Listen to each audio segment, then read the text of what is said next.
sebagai senjata makan tuan. Tengku Zulkarnain juga termakan isu yang ia bangun dan gaungkan sendiri. Berharap publik akan terprovokasi, ia menggiring isu kebangkitan PKI pada Mei lalu. Ternyata dari sekian banyak penggemar isu tersebut, hanya Tengku yang tahu persis hari kelahirannya, yaitu pada tanggal 23 Mei. Karena hanya dia sendirilah yang tahu kelahirannya, maka isu kebangkitannya pun menghantam dirinya sendiri. Logika publik itu sederhana sekali. Kalau yang dituduh saja tidak tahu kelahirannya, sementara Tengku Zul tahu dan ingat, maka yang sejatinya PKI itu adalah Tengku Zul sendiri. Itu konsekuensi logis, sebab hanya orang yang ulang tahun persis ingat hari ulang tahunnya. Kalau orang lain lupa itu biasa. Tidak mampu membendung serangan balik dari publik, Tengku Zulkarnain pun akhirnya marah-marah mengklarifikasi bahwa dirinya bukan PKI. Dia kalap mendapat serangan balik itu. Dia kebakaran jenggot dibilangnya. Saking kalapnya, dia mengklarifikasi dengan belepotan, makin tidak masuk akal. Dia merasa paling berani ngomong tentang hari lahir PKI. Dia juga menyatakan Alfian Tanjung dipenjara karena berani ngomong tentang hal tersebut. Padahal Alfian Tanjung dipenjara bukan karena mengumbar hari lahirnya, melainkan karena sembarangan menuduh 85% PDIP sebagai anteknya, hingga dianggap sebagai ujaran kebencian. Masalahnya bukan soal hanya Tengku Zul yang tahu, tapi hanya dia yang mengingatkan dan sengaja memainkan isu tersebut. Dia merasa heran kenapa bisa dia dipropagandakan, karena dia mengaku asli Islam jika dilihat dari darahnya. Dia pakai jubah dan korban serta istrinya pakai cadar. Dia juga mengaku tidak makan uang ceramah. Dari semua itu tidak ada bukti valid. Dia bukan bagian dari mereka. Tengku Zul beragama Islam. Mereka juga banyak yang beragama Islam. Coba saja cek sejarah.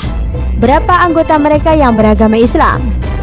Komunisme itu ideologi, Islam itu agama. Kalau ada yang bilang mereka itu ateis, itu tidak benar. Buktinya, Muslim Uighur masih bertahan sebagai warga komunis sekalipun mereka beragama Islam. Di Palestina, negara paling sering dibela mereka juga banyak paham komunis. Tengku pakai jubah dan sorban, istrinya bercadar, tidak membuktikan apa-apa. Orang bisa berpakaian apa saja tentang ideologi tersebut. Tidak ada baju khas komunis. Bahkan tidak selalu memakai palu arit di pakaiannya. Dan siapa tahu ada jubah dan sorban berpalu arit.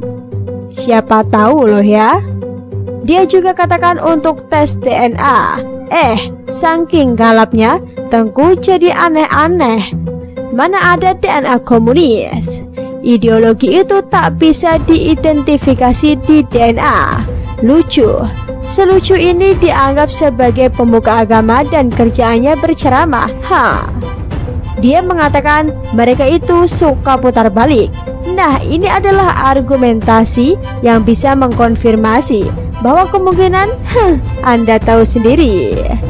Mereka yang katanya suka putar balik, maka bukan tidak mungkin Tengku Zul adalah saya tidak akan menyebutkannya di sini. Dia juga membela Soeharto dan kemudian menyalahkan rejim. Kebiasaan Tengku memang gitu. Di saat dia terpojok, barulah meminta rejim untuk menegakkan hukum. Tapi ketika orang lain terpojok, dia mah bodoh amat, malah ikut memperkeruh suasana. Ketika Pak Harto dinarasikan sebagai dalangnya, dia meminta rejim untuk bertindak untuk menangkap penuduh. Tetapi bertahun-tahun Presiden Jokowi dituduh sebagai bagian dari mereka dan anak-anak mereka. Tidak pernah ada teriak agar penuduh itu ditangkap. Bahkan orang-orang yang menuduh itu malah dianggap sebagai pejuang seperti Alfian Tanjung. Kenapa begitu kalap, marah-marah dan klarifikasi? Dia sudah tak kuat menghadapi counter attack dari orang-orang yang selama ini dia narasikan sebagai bagian dari mereka. Dia takut kehilangan pengikut. Soalnya pengikutnya itu benci sekali terhadap orang-orang yang dituduh sebagai antek-anteknya. Sekarang Tengku sudah merasakan bagaimana rasanya dituduh sebagai bagian dari mereka. Makanya jangan suka menarasikan orang sebagai antek PKI atau menuduh kebangkitannya pada saat yang sama kamu tidak mau diperlakukan seperti itu. Bagaimana menurut Anda?